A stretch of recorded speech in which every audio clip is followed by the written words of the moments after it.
You are living in a controlled illusion. Your thoughts are not entirely your own. The system around you keeps you blind, feeding you false realities.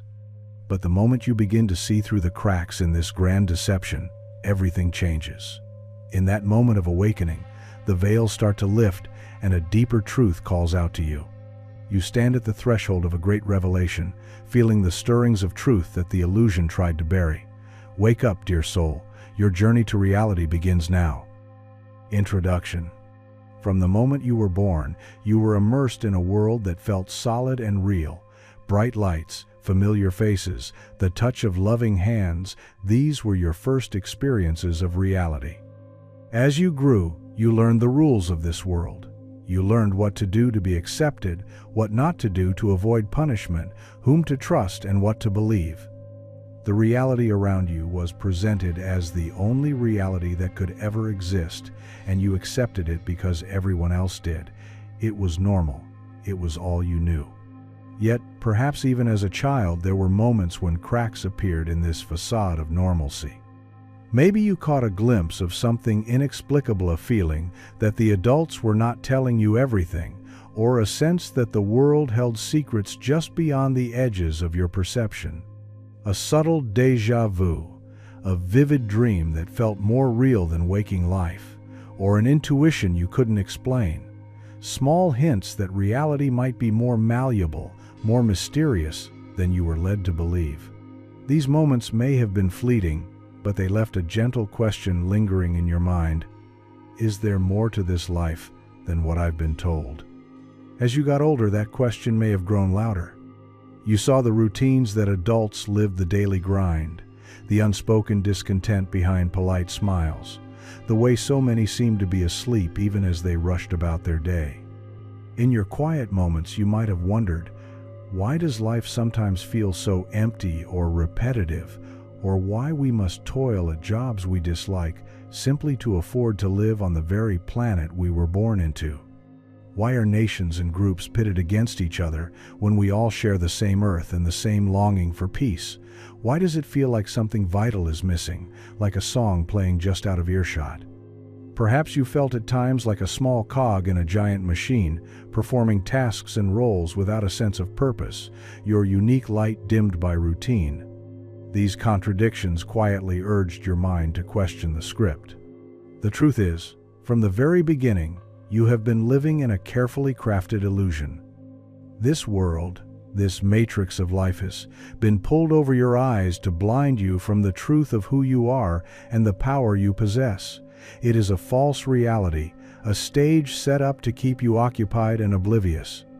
Around you, a hidden system of control hums quietly, making sure you follow the script.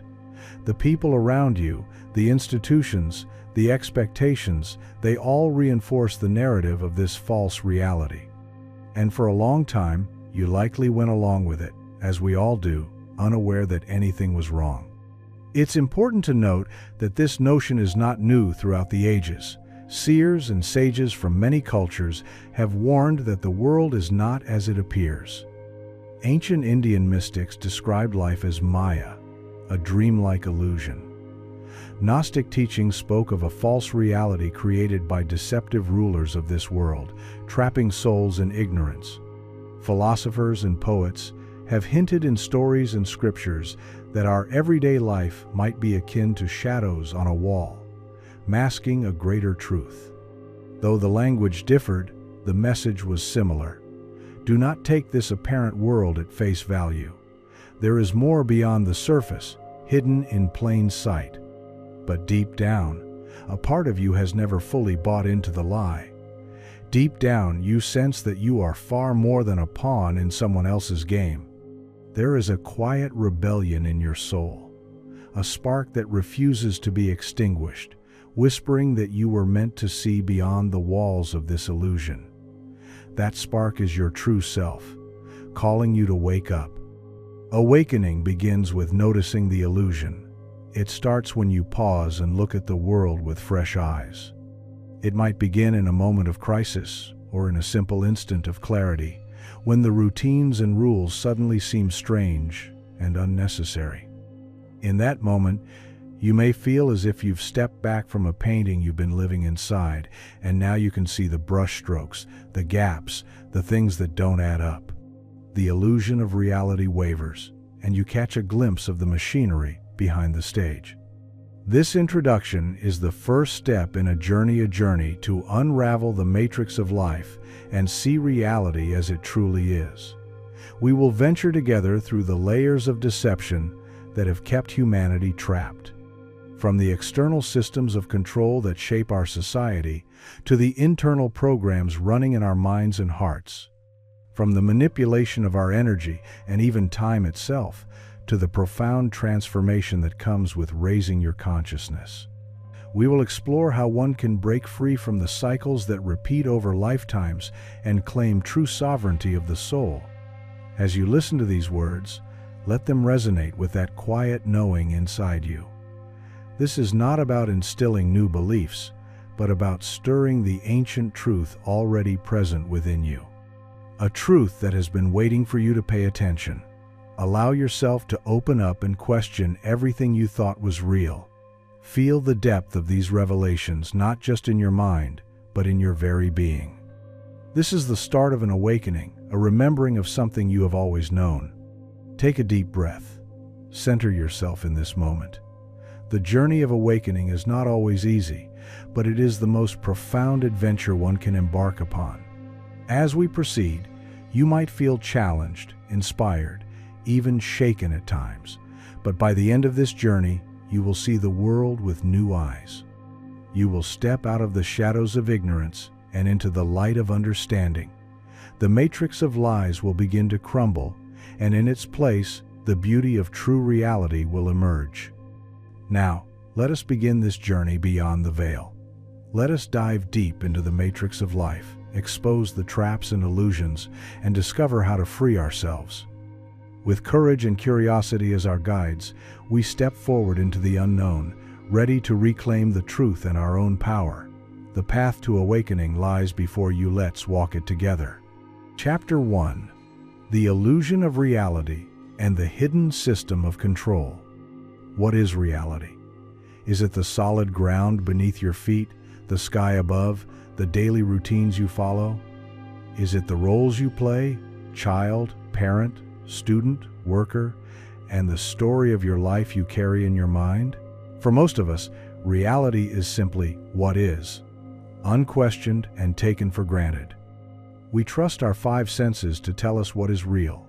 If we can see it, touch it, hear it, taste or smell it, we assume it must exist as we perceive it. We rarely doubt the familiar world presented to us since birth. Yet, what if I told you that this familiar world is a grand illusion? A carefully woven tapestry designed to captivate your attention and keep you from seeing something far greater. Like a stage magician's act, it shows you one thing while hiding another. Your eyes see a narrow band of light, your ears hear a narrow range of sound, and your mind filters and interprets even that small fraction according to programs instilled in you. What you call reality is a tiny slice of a vast spectrum, filtered and managed. There is far more beyond the veil of your perception, but the illusion convinces you that what you see is all there is. Think of the times you've experienced a glitch in this assumed reality, a coincidence too uncanny to dismiss, a premonition that came true, a dream that bled into waking life, or a moment of déjà vu that made you pause. These are like flickers in the hologram, subtle hints that the world may not be as concrete as it seems. Such moments are often shrugged off. We laugh and move on, eager to rejoin the consensus reality that everyone else agrees upon. After all, who wants to question the very ground of certainty on which they stand? It can be unsettling to even consider that the world might not be as we think. The comfort of the known often outweighs the uncertainty of the unknown. Living in a pleasant illusion can seem easier than facing a difficult truth. Many people sense the cracks but choose to look away, burying themselves in work, entertainment, or substances to avoid the call of reality. It's like hitting the snooze button on an alarm, preferring a few more minutes of sleep over waking up to a cold morning. But no matter how long it's delayed, eventually dawn breaks. But the ancient wisdom keepers and modern mystics alike have long suggested that life as we know it is a kind of dream. They have spoken of Maya, the grand illusion in Hindu philosophy, which suggests that the world perceived by our senses is not the ultimate reality. Plato, thousands of years ago, gave the allegory of prisoners in a cave seeing only shadows on a wall, believing those shadows to be the whole truth of existence. If one prisoner were to break free and see the world outside, the others would mock him as insane upon his return. For these prisoners, the shadows were the only reality they knew, mere silhouettes mistaken for the full depth and color of life, because they had never turned around to see the fire and figures creating them. Is it so different now? Those who question reality's nature are often ridiculed, labeled as dreamers or fools, much like Plato's freed prisoner. The truth hidden behind the illusion is that we are not free, not in the way we imagine. There is a hidden system of control at work. Call it the matrix, the program, the control system, or simply the system. It operates silently, mostly unseen, shaping the contours of our lives without our awareness. This system is like the puppet master behind a grand stage play. We, the actors on the stage, have been reading from a script provided to us. The script of what to believe, what to value, what to fear, and what to dismiss as fantasy. All the while, the puppet master remains out of sight, pulling the strings. Who or what is this puppet master? Throughout history, people have given it different names. Some speak of secret societies and powerful elite groups manipulating world events from the shadows. Others point to ancient spiritual teachings of false gods or archons, entities that feed on human ignorance and keep us trapped. In religious terms, one might call it the devil or a demonic force deceiving humanity. In modern terms, perhaps it's an artificial intelligence running a simulation. In recent years, even mainstream scientists and philosophers have given serious thought to this simulation hypothesis, the notion that our reality could be a highly sophisticated virtual construct. It is intriguing how cutting-edge theories echo what mystics have intimated for millennia, that what we call reality might be an elaborate facade. Each of these names is an attempt to describe the indescribable, a covert force that orchestrates the illusion of reality on a massive scale. It's as if human beings are characters in an immersive cosmic game, so absorbed in playing the roles given, student, worker, citizen, that we forgot it was a game at all. We forgot that at a higher level we are the players, endowed with the power to change the rules once we realize our true identity. This hidden system of control is woven into every aspect of life. It's in the education that teaches you to memorize and obey rather than to think freely. It's in the news that frames how you should feel about the world, keeping you oscillating between fear and complacency. It's in the culture that distracts you with endless entertainment and trivial pursuits, so you never question the deeper truths. It's in the social norms that pressure you to conform, to fit in, to follow the herd.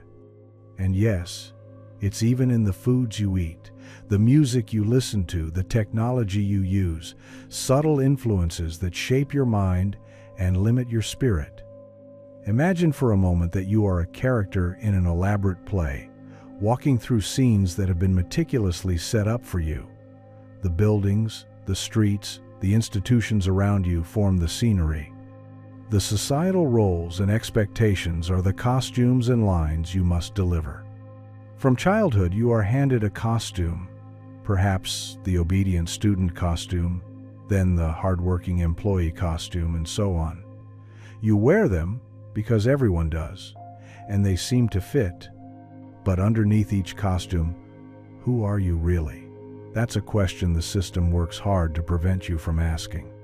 Every time you almost wake up to this question, something happens to lull you back to sleep. Maybe it's a new gadget, a new trend, a personal crisis that pulls you back into the drama of the play. The system excels at distraction and redirection. Just when you begin to peer behind the curtain, it flashes something shiny, be it fear or pleasure, to capture your attention. It might be a breaking news story that fills you with anxiety, or a new series on television that everyone is talking about, and you feel compelled to watch. It might be a sudden financial problem or a social obligation. The effect is the same. Your moment of clarity slips away, and the daily script reasserts itself. However, once the illusion has been seen, even if only for a split second, it leaves a mark on you. You cannot unsee the cracks in the facade. Some part of you knows that the world is not as it appears. The more you pay attention to those cracks, the more they widen. You start noticing inconsistencies. You start questioning why things are the way they are. Why do we do things that hurt ourselves and our planet if we supposedly know better? Why is there so much suffering and conflict, seemingly without end? Why do the same patterns repeat in history, in our personal lives, like a broken record? These questions are the light that begins to pierce the darkness of the grand illusion. Realize this. If the reality you've been shown is an illusion, then discovering the truth is a revolutionary act.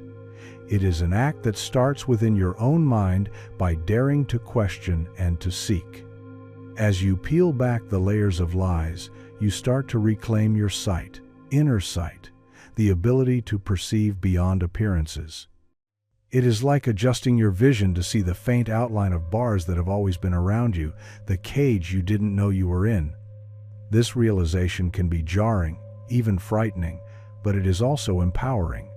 Because when you see the cage, you can begin to find the door. In this chapter, we have begun to acknowledge that the reality we live in has been manipulated and controlled.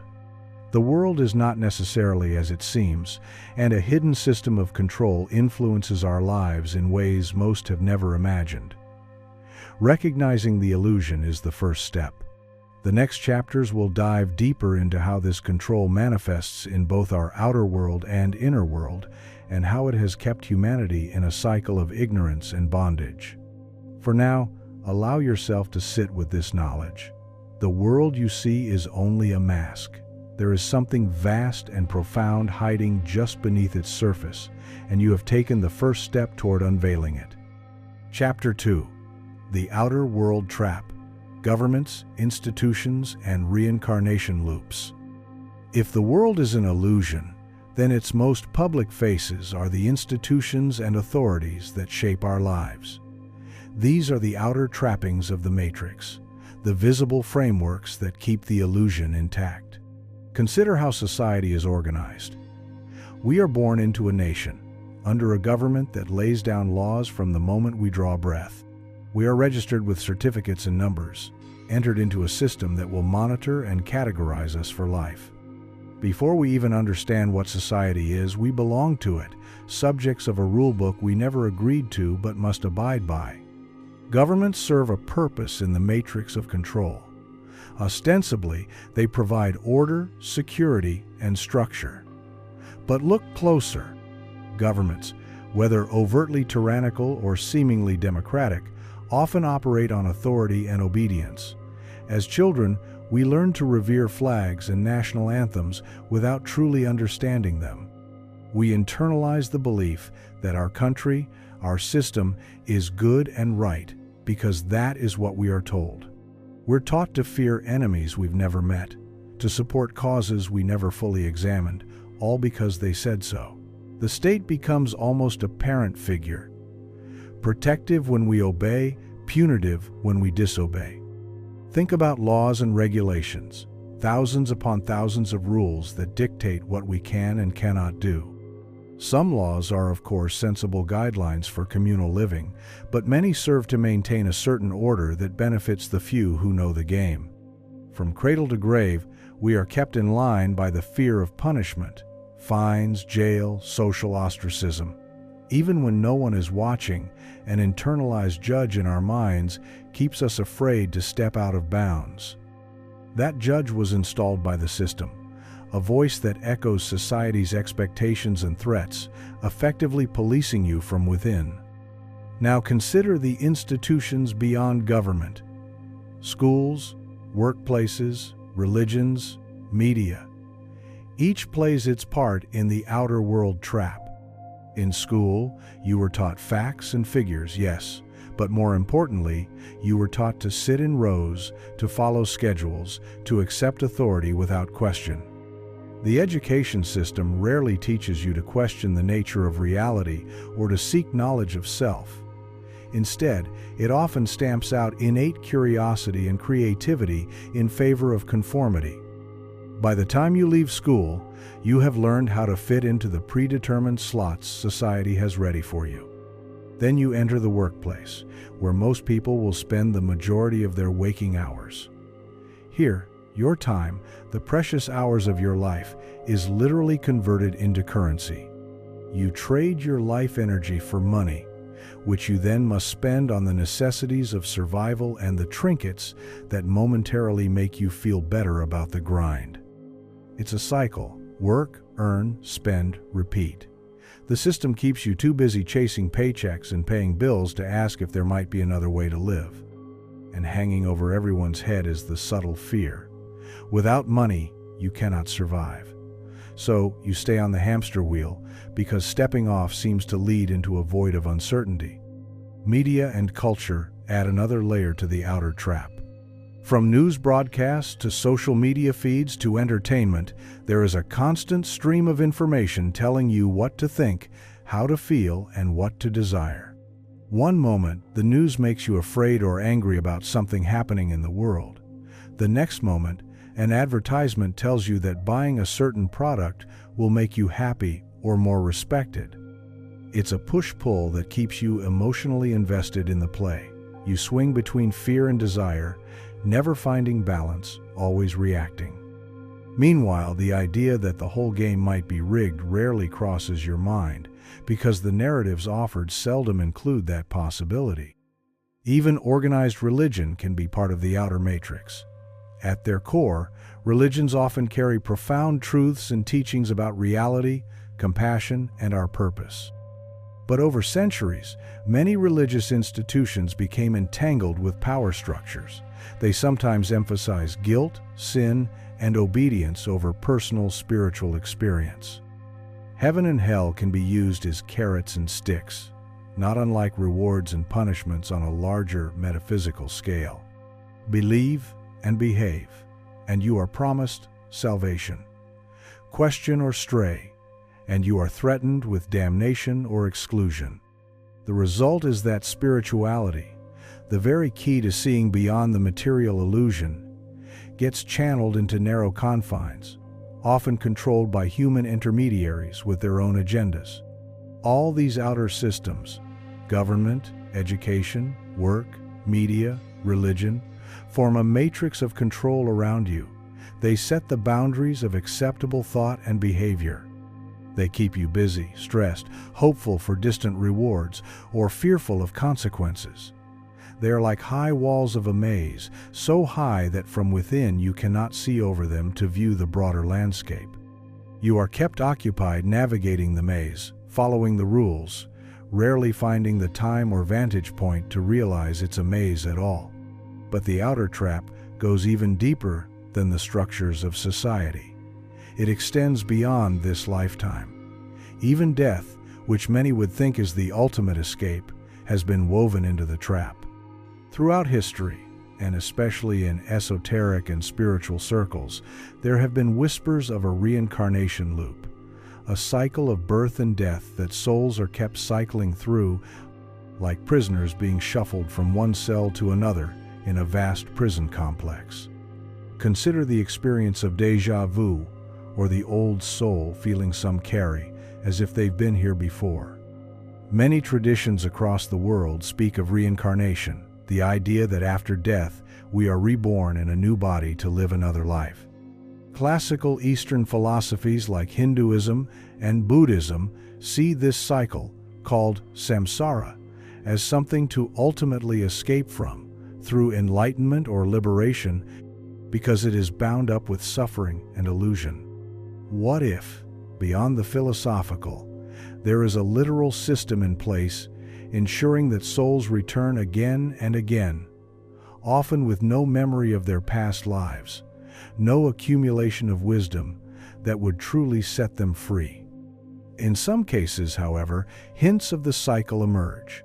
There are young children who speak of memories from when I was big before, describing previous families or places with uncanny accuracy that they have never encountered in this life.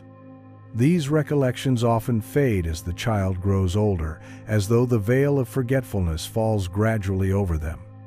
But for a time they offer a tantalizing glimpse behind the curtain of memory, suggesting that reincarnation is real, only our remembrance of it is deliberately blurred. That would be the ultimate mechanism of control, wiping the slate of memory clean and starting the game over each time, keeping us playing endlessly. Some who have had near-death experiences report being drawn toward a bright light, sometimes greeted by benevolent beings or deceased loved ones, before being sent back to their bodies. While many interpret this as a heavenly experience, others have wondered, could this be part of the mechanism, a way to coax souls into returning to the physical plane? What if the comforting scenes are like a lure, leading you back into yet another cycle of life in the Matrix? It's a controversial idea, even frightening, because it suggests that even in death one might not be free. But consider the benefit to the control system. If every time you die, you are recycled right back without memory, you remain a perpetual source of energy and experience to be harvested, never able to step outside the game to freedom.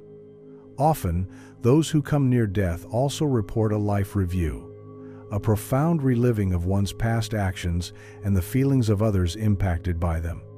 While this can be a powerful catalyst for personal growth, some suspect it doubles as a mechanism to instill a sense of unfinished duty or guilt, encouraging the soul to agree to reincarnate again to make amends. In that emotional overwhelm, a spirit might willingly return to Earth, bound once more to the wheel. In this view, the reincarnation loop is not a naturally unavoidable process, but one that is reinforced by the Matrix to keep us spiritually confined.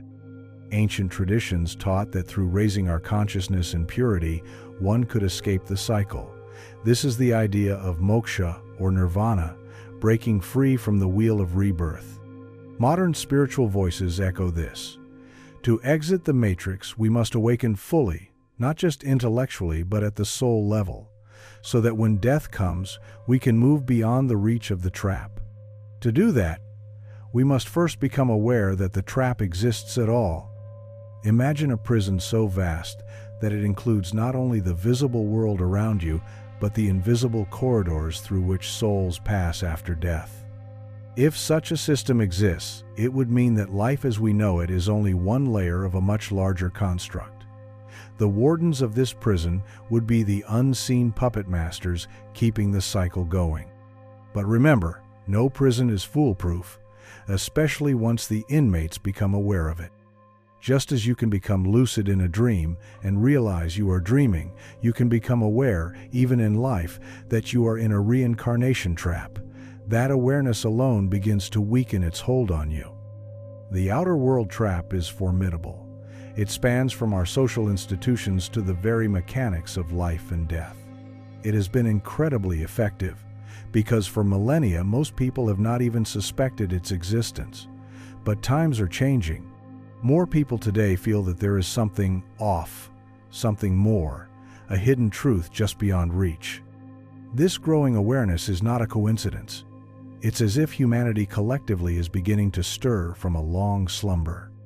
As we conclude this chapter, take a moment to absorb the scope of what this implies. The systems you've trusted or taken for granted might have a double purpose. A public one to keep society running, and a hidden one to keep souls from true freedom. Seeing the outer trap for what it is can be sobering, even upsetting.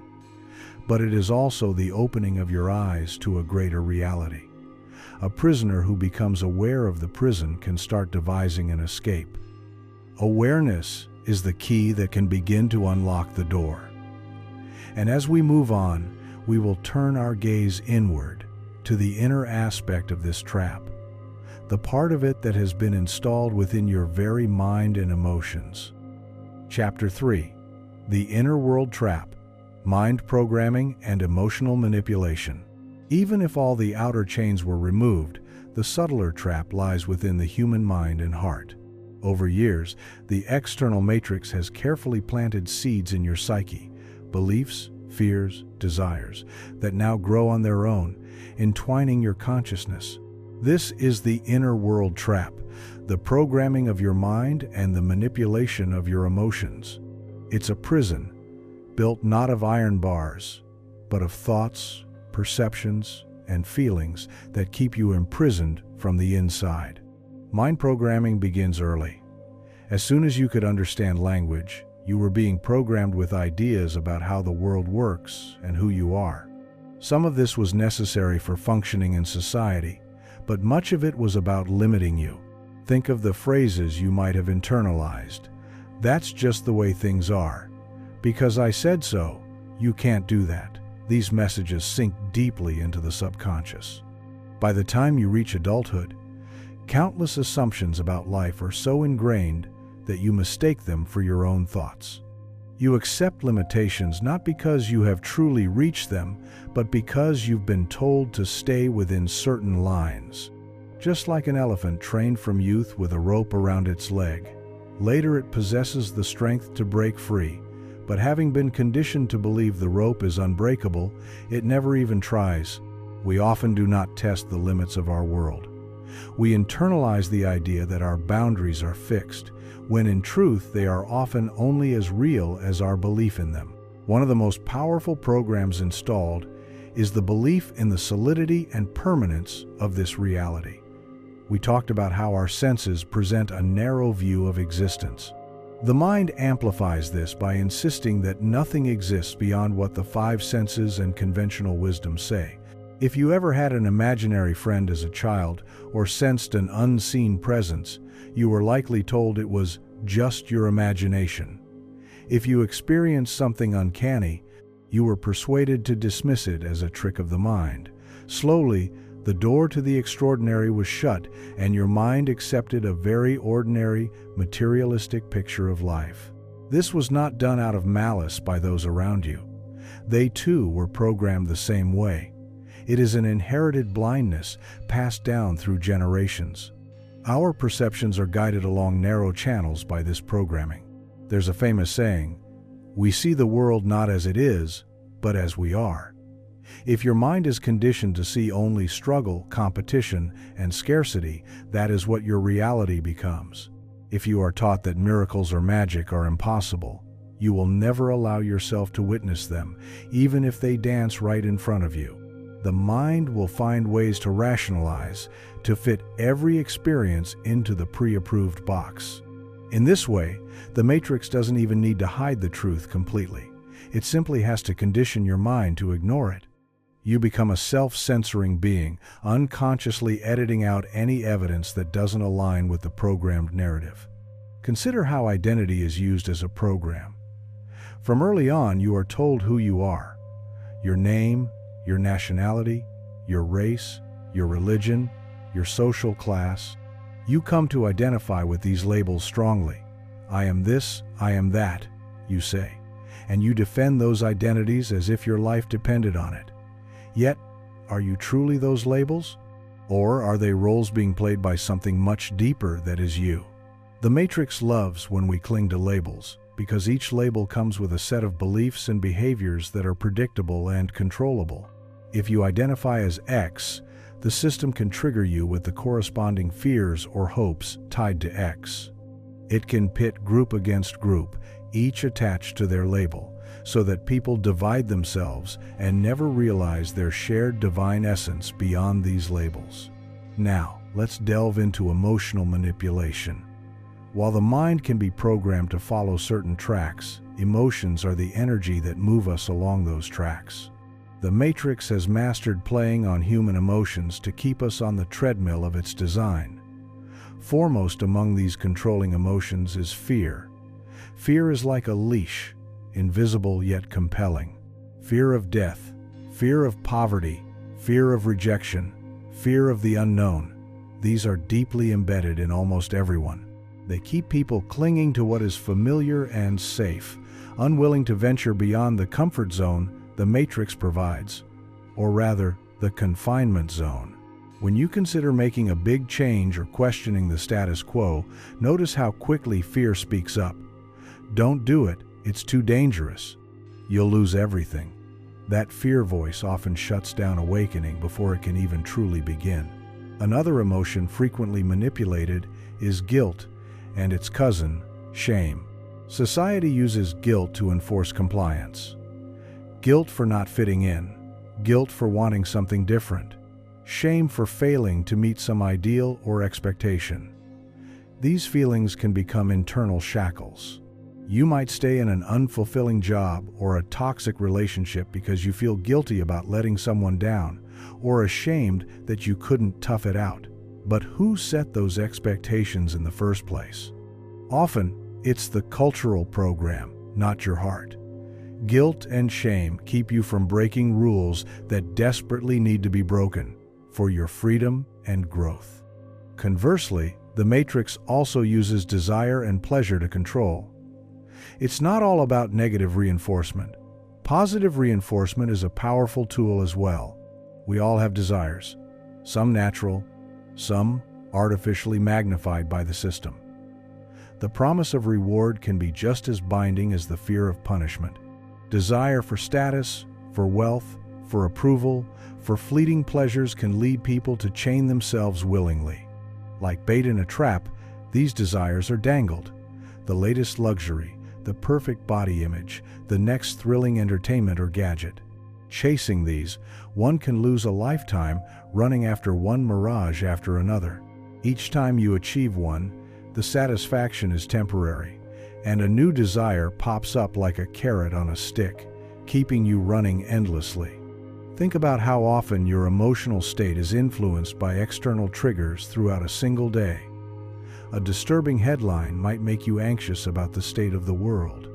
A social media notification might give you a rush of validation or a pang of envy. A commercial might make you feel lacking, spurring you to want something.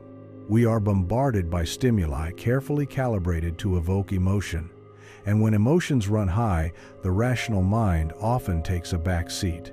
In those moments, we become suggestible, easily herded into whatever action or thought pattern the system prefers, be it buying something, hating someone, or simply staying glued to the screen for more. The genius of the inner trap is that after a while, it becomes self-sustaining. We carry out the will of the Matrix without direct enforcement because we have internalized its mechanisms. We harshly judge ourselves and each other with the values the system taught us. We ridicule ideas outside the norm before even examining them, thus policing the boundaries of thought. We chase the carrots and flee the sticks almost automatically. In a sense, we have been made into our own jailers. This is a bitter truth to face, that some of the thoughts and emotions guiding your life are not really yours at all. They were implanted to keep you docile and distracted. However, just as with the outer trap, awareness is the first step to liberation. When you start observing your own mind and emotions, you create a space of awareness that wasn't there before. In that space, you can question, why am I feeling this? Who told me to believe this? Is this fear genuine or a conditioned response? Questioning your thoughts and emotions, not in a way that denies them, but to understand their source, begins to loosen their grip. You might discover that a limiting belief about yourself originated in a careless remark by a teacher decades ago, or that your fear of scarcity comes from internalizing news of economic doom that isn't your immediate reality.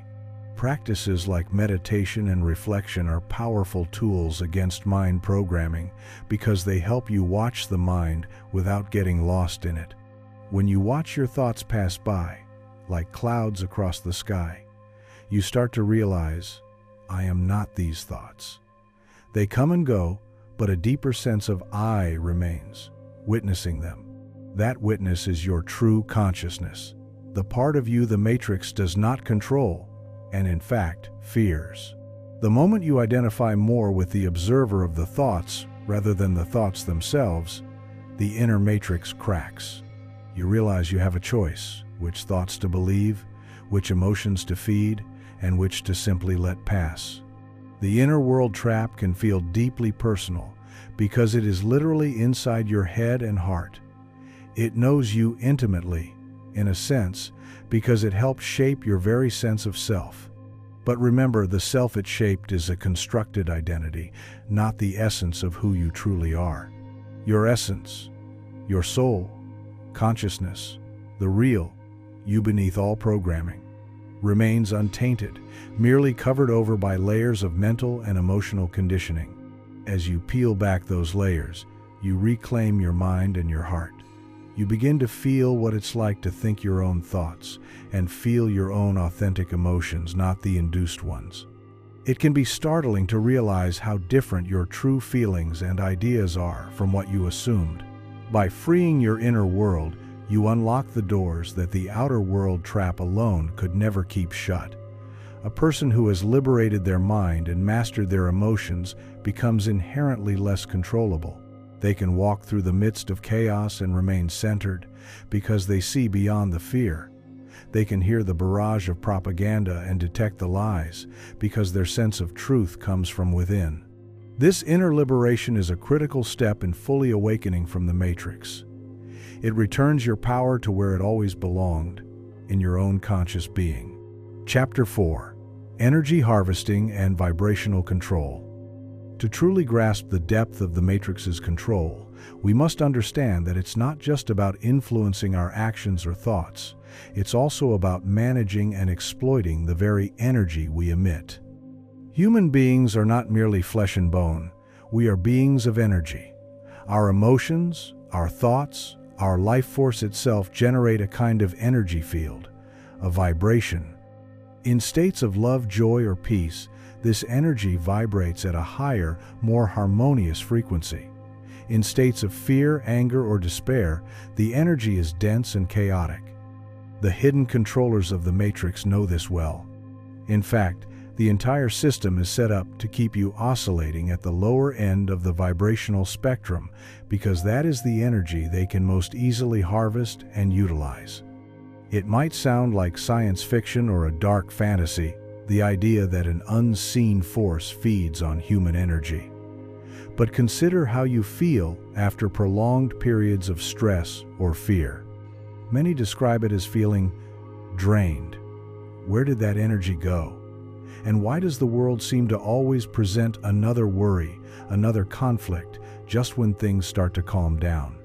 It's as if humanity is being deliberately kept in a state of anxiety and discord, with no time to recover, no space to raise its head above the water of low vibration.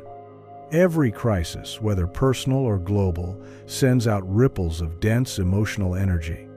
Could it be that these ripples are collected and consumed by something beyond our ordinary sight? Throughout myth and spiritual lore, there are tales of energy, vampires, or entities that thrive on human suffering. The Gnostics, for example, spoke of archons, inhuman forces that keep humans trapped and feed on their negative emotions. Some modern mystics talk of louche, a term for the energy produced by living beings, particularly through intense emotions, which is harvested by higher dimensional beings like a crop. Even if one is skeptical of literal entities, one can observe the metaphor in action. When people are kept in fear and conflict, who benefits? We can see human leaders who benefit with more power and wealth, but could there also be invisible beneficiaries of this negative energy? Imagine a grand farm, not of crops or animals, but of emotional energy. In this grim picture, human masses are like cattle, corralled into pens of daily life that spur them into feeling specific emotions. When a large group of people feel fear at the same time, during a war, a pandemic panic, an economic collapse, a huge wave of fear energy is released. Likewise, when masses of people simmer in resentment or hatred, that energy too is like a feast. Even our personal dramas, heartbreak, jealousy, stress at work, add to the ambient field of low vibrations. The matrix ensures that rare are the days when you can simply bask in tranquility without some new source of worry or irritation intruding on your consciousness. This is vibrational control, the deliberate manipulation of circumstances and stimuli to keep human beings resonating at frequencies of consciousness that are disempowered. When you are in these lower vibrational states, you are not only more easily controlled, as we discussed earlier with fear and desire, but you also unknowingly give off energy that sustains the very system that oppresses you. It's a double bind. In low states, you lack the clarity and strength to break free, and at the same time, you feed the system that keeps you low. It's a perverse form of symbiosis, like a parasite, ensuring its host stays alive but weakened, consistently draining just enough energy to keep itself going. Think about how negativity can spread like wildfire. One bad piece of news in the morning can sour your mood all day. A heavy feeling that then affects how you treat others, possibly putting them in a bad mood too. Now consider media networks that broadcast fear and outrage 24/7. They have global reach, and their negativity contagion travels rapidly through millions of minds. The result is a collective vibration of fear or anger that envelops entire populations. When people vibrate with fear or anger, they are not just metaphorically in the dark. They are literally in a lower state of being where higher awareness and love struggle to flourish. There is also a more subtle side to vibrational control. It's not just big events or news that manage our frequency. It's woven into the fabric of modern life. Consider the relentless noise of a city, the hum of appliances, the glow of screens, the rush of always being online. Our senses are perpetually stimulated. Many of us rarely experience true silence or darkness or stillness. This constant stimulation keeps our nervous system on alert, a subtle form of stress that becomes the new normal. Even our music and entertainment often operate on frequencies of drama, excitement, and tension. While these can be enjoyable in moderation, when they dominate our environment, they prevent our vibration from naturally rising into calm and reflective states. Overwork and sleep deprivation have become common badges of modern life, leaving people too exhausted to contemplate deeper questions. An overtired mind more easily accepts the status quo and seeks mindless escape instead of truth. Food and physical environment play a role too. The modern diet for many is full of processed, chemical-laden items rather than vibrant, living foods from the earth. These heavy foods can dull the spirit and disrupt the body's energy flow. Likewise, our environment often lacks direct contact with nature, which is inherently balancing and uplifting to human frequency. Instead, we spend hours under artificial lights, breathing stale indoor air, away from the healing frequencies of forests, oceans, and sunlight. All these factors, while seemingly mundane, conspire to keep our vibration from ascending to its natural healthy state. However, even in this dark picture, there are rays of hope. Just as negativity can spread, so can positivity and higher vibrations. Have you ever been in the presence of someone who is genuinely peaceful or joyful? It's contagious in its own way. You feel calmer, lighter around them. This is why high vibrational states are so powerful. Not only do they free you, they can influence others to break the spell of negativity. The Matrix fears this kind of chain reaction. It fears love, compassion, and unity among people because that produces a frequency that disrupts the control signals and even feeds something quite opposite to the Matrix. Throughout history, there have been moments when groups of people stepped outside the normal vibration. Spiritual gatherings, festivals of celebration, mass meditations, or prayers. Such events generate a field of coherence and elevated emotion. In those moments, miracles are reported. Barriers between people dissolve, healing and revelations occur. It's as if when enough human hearts sink in a higher frequency, the matrix grid flickers. Notably, Many such movements or gatherings were often met with heavy opposition or were quickly co-opted or diminished, which makes one wonder, was it mere coincidence or part of the control system's response to an energetic uprising? Awareness of the energy dimension of life is a crucial part of awakening. You begin to notice not just your thoughts or actions, but the quality of energy you carry and surround yourself with. You may start to feel how certain people drain you while others uplift you, how certain information leaves you anxious while other knowledge empowers you. This is your perception tuning into vibration. With this awareness, you can make choices to protect and raise your energy, limiting exposure to toxic media, spending more time in nature, practicing techniques like sound healing or breath work that directly affect your vibration, and cultivating emotions like gratitude and love, which naturally elevate your frequency. The notion of energy harvesting and vibrational control might initially evoke fear or anger. Understandably so, as it paints us as unsuspecting cattle in a cosmic farm. But let that awareness instead galvanize you. When you know the game, you can stop playing into it. Every time you consciously shift from a state of fear to a state of love or peace, you are essentially starving the parasite and nourishing your true self. When you refuse to be provoked into hatred or despair, and instead find your center, you become invisible to that which preys on low vibrations. You rise above the reach of the harvesters. As we continue our journey, remember that the power dynamics can change. We are not helpless batteries to be used forever. By reclaiming our energy and learning to master our own vibration, we tilt the scales. The matrix can only siphon what we willingly or unknowingly give. Through awareness and practice, we can cut off that supply. And as more individuals do this, the very frequency of the collective consciousness can shift. The fog of low vibrations can lift, revealing a reality far more beautiful and free than the one we've known. Next, we will explore time itself, another layer of the illusion that keeps us bound in cycles and routines until we learn to see through it. Chapter 5. Time Manipulation and Timeline Resets. Time. It's the invisible current that carries us from cradle to grave. We schedule our lives by it, celebrate birthdays, mark anniversaries, and watch clocks incessantly as if counting down something.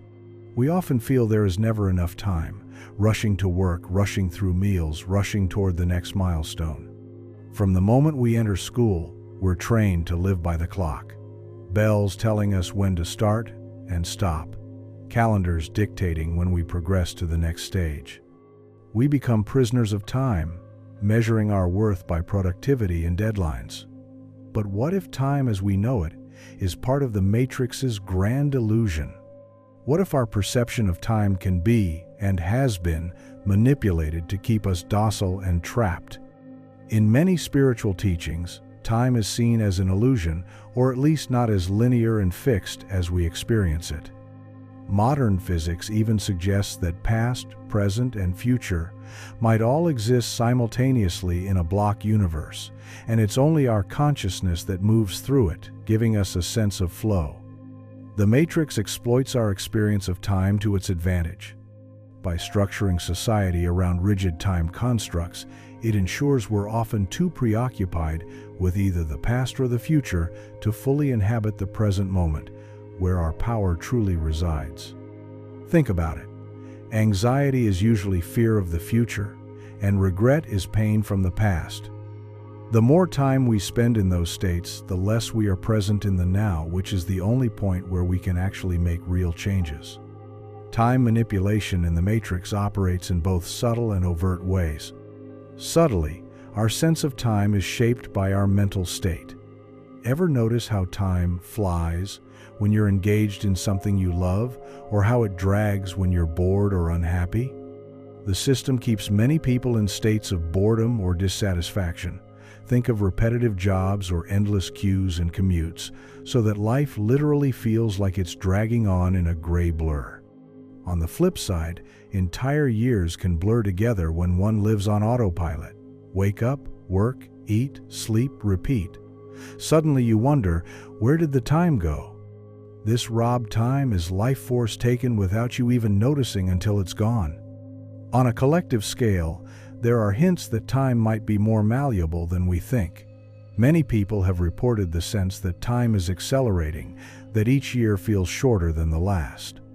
Some attribute this to getting older, but even young people have noticed it. A sense that the world is speeding up, events piling on faster. It's as if the very frequency of time has been cranked up to keep us constantly off balance, always trying to catch up, never with a moment to pause and reflect. In a state of constant hurry, who has the presence of mind to question deeper realities? When you're just trying to make it to the next day, the next paycheck, or simply survive a whirlwind of obligations, it's hard to find the stillness needed to peek behind the curtain. Beyond the subjective experience of time, there's the provocative idea of timeline manipulation on a larger scale. This ventures into the realm of the uncanny and unexplained. For instance, the phenomenon popularly known as the Mandela effect has people questioning reality. Groups of unrelated individuals recall an event or detail differently than the official version of history. They might vividly remember a famous person dying when in this reality that person is alive, or recall the name of a product or book being different from what it is now. Such instances feel like glitches in the matrix, as if we slid over from one timeline to another without realizing it. Are these just false memories? Or could they be evidence that the timeline isn't as fixed as we assume? If the matrix is indeed a programmed reality, then it stands to reason that time within it could be adjusted, much like a programmer might alter a variable or hit a reset button. Throughout myth and lore, we hear of great resets and floods, the story of Noah's Ark and the Deluge, the tales of lost civilizations like Atlantis, stories where humanity was seemingly sent back to a starting point with only fragments of memory of what came before. Many ancient cultures carried similar notions. Hindu cosmology speaks of yugas, great cycles where civilization ascends and declines over hundreds of thousands of years, eventually restarting after a dark age. The Mayan calendar envisioned epochs that renew after cataclysms. Indigenous oral histories often tell of previous worlds or suns that ended and began anew. If those past resets were natural or divine, or part of the Matrix's design to periodically wipe the slate, we may not know for sure. But consider the effect. We might be a species with amnesia, only scratching at the surface of our true history. The idea of timeline resets in a more controlled sense could imply that when the system is at risk, say, too many souls awaken, or the game is being beaten by the players, the designers might start a new round. This could be done by orchestrating a massive upheaval, like a world war or a catastrophe, that changes the course of history dramatically, or by literally altering the reality fabric in ways we can't easily detect. It's speculative, yes, but not impossible if we entertain that reality has a malleable, digital-like component. To those inside the system, it would just seem like chaos leading to a new order, and eventually they'd adapt to the new normal, perhaps none the wiser that an earlier world even existed before. But we don't need to look to grand-scale resets to feel the influence of time's tyranny. Look at your own life. How often have you felt a slave to the clock, to your age, to the timeline of where you should be in life by now? We are subtly programmed with life timelines: when to finish education, when to have a career, when to marry and start a family, when to retire. Milestones become mental checkpoints, and if we fall behind, we feel anxiety or shame. This too is part of the trap. By a certain age, people start to think it's too late to change, to pursue a dream, to start over. That is a powerful limiting belief tied directly to time. In truth, as long as you are alive and conscious, it is never too late to wake up and change course, because awakening happens in an instant, in the now, not by the calendar. Time also rules us with the fear of death. We know our physical bodies have an expiration in this world, and that ticking clock creates a background anxiety. It's used to fuel a race. Accomplish XYZ before you die, or you are a failure. Accumulate enough wealth before retirement, or you'll suffer later. So we hurry, pushing ourselves as if trying to outrun the inevitable end. This fear of running out of time can blind us to the possibility that death isn't the end, especially if you consider reincarnation, or that life's quality of awareness matters more than the quantity of years or achievements. Breaking free from the time trap starts with a shift in consciousness. The present moment is where life is actually happening. When you train yourself to regularly come back to now, through mindfulness, meditation, or simply pausing to take a conscious breath, you begin to step out of time's tight grip. In the present, the regrets of the past and worries of the future fade. You realize you are alive, here, now, and that is miraculous and powerful. This doesn't erase the clock from the wall, but it changes your relationship to it. You start using time as a tool rather than being the tool that time uses. When you need to meet a schedule or deadline, you do it consciously. But when you don't, you allow yourself to just be, without guilt. Some advanced practitioners of consciousness even report experiences of time dilation or contraction, deep meditation where hours pass in what felt like minutes, or moments of crisis where seconds feel stretched out. These are hints that time is subjective and linked to awareness.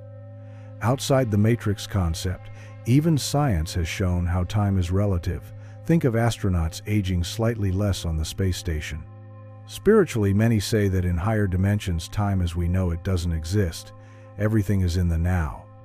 Thus, as we raise our vibration and awareness, which we'll talk about next, we might find that we too are less bound by time.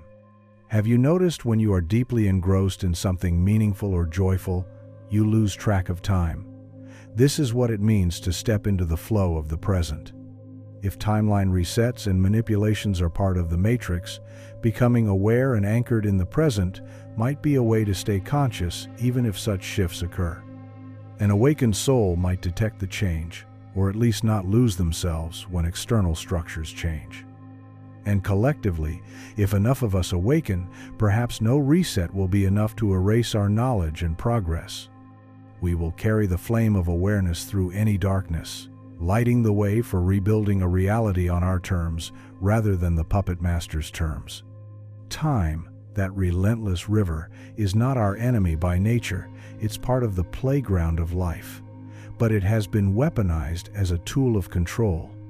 In reclaiming our relationship with time, we reclaim a piece of our freedom. We learn patience in our growth, knowing awakening is not a race. Yet we also learn urgency in action, knowing the best time to assert our freedom is always now. No matter how many cycles have come before or may come again, this moment is our point of power. We stand at the cusp of now, wielding our consciousness like a torch, ready to illuminate the path forward. Chapter 6. Awakening as Frequency Mastery. We've journeyed through the darkness of the traps and illusions. Now we turn toward the light of awakening. If the matrix is fundamentally an energetic construct maintained by keeping us in low vibrations, then the act of awakening is, at its core, an act of changing your frequency. To awaken is to rise in vibration, to attune yourself to higher frequencies of consciousness that were previously obscured. It is like a radio tuning away from static and finding a clear signal, a signal of truth, clarity, and connection. Everything in the universe is energy vibrating at different frequencies. This is not just spiritual metaphor but scientific fact. Matter is energy in a dense state, and energy can be measured in frequencies. Our thoughts have frequencies. Our emotions have frequencies. Love, for instance, has a higher, more coherent frequency, while fear is dissonant and low. When we talk about raising your vibration, we mean cultivating more of those high-frequency states, like love, compassion, gratitude, joy, and less of the low-frequency ones, like fear, anger, or despair. Awakening often begins when a person has a sustained experience of a higher state of being, something that gives them perspective on the lower states they've lived in. Perhaps you've had moments of inexplicable peace, where for a few seconds or minutes, everything felt okay, and you felt connected to something greater. Or moments of unconditional love that flooded your being, maybe holding a newborn baby or standing in awe of nature's beauty. In those moments, your frequency shifted upward. You stepped outside the usual haze of thoughts and worries, and you simply were in a state of presence and harmony. Those moments are previews of an awakened state. They may not last long at first, but they show you what's possible. They leave an imprint so that even when you return to ordinary life, something in you knows there's a higher reality you've touched. Awakening as frequency mastery means learning to cultivate those higher states more frequently and for longer durations, and especially being able to return to them even when life pulls you down. It's not about never feeling low emotions or never getting upset. Rather, it's about developing an inner resilience and awareness that can transform those states. When fear arises, instead of letting it take over, you recognize it, take a deep breath, and perhaps bring love or reason to it, thereby lifting it. When anger flares, you witness it without immediately reacting, maybe channeling its energy into positive action or letting it dissolve through understanding. This is mastery in motion, not suppression of emotions, but alchemy, transmuting base experiences into higher understanding. A key part of frequency mastery is mindfulness. This ancient practice of bringing one's full attention into the present moment is incredibly powerful. It sounds simple, yet the effects are profound. Through mindfulness or meditation, you train yourself to observe thoughts and feelings as they rise and fall without being swept away by them. This automatically raises your frequency because you step out of the reactive patterns, which are usually low vibration, and into the seat of the witness, which is aligned with your higher self. In that witnessing state, even if there is chaos around or emotional turbulence within, there is a part of you that remains clear and calm, like a mountain above the clouds. That part is your anchor in higher vibration. Beyond emotional and mental shifts, some people experience physical or sensory signs of this frequency elevation. You may feel a gentle pressure or tingling at the top of your head, often associated with the opening of the crown chakra. Warmth or waves of energy moving up your spine, sometimes called Kundalini awakening in yogic tradition, or a heightened sensitivity to the energy of places and people. Such experiences are like the subtle adjustments of a radio antenna tuning into a broader spectrum. They signal that your body and spirit are aligning, expanding your perception beyond the former confines of the matrix. Another aspect of awakening is tuning into your heart center. The heart isn't just a pump. Energetically, it's a powerhouse. Many spiritual traditions emphasize the heart as the seat of the soul or the bridge between our physical and spiritual selves. Emotions like compassion, empathy, and love emanate from this center. When you cultivate heart-centered living, making choices from compassion, forgiving yourself and others, sending kindness into the world, you drastically raise your vibration. It's been said that one person vibrating in true love or joy can uplift thousands of others without saying a word, just through the subtle field we all share. This illustrates the immense power of frequency. High vibrations naturally entrain lower vibrations to rise up, much like how a tuning fork can cause another to resonate at its pitch. Thus, your awakening doesn't just liberate you, it creates ripples that can help free others. Intuition and inner guidance become much clearer as you refine your frequency.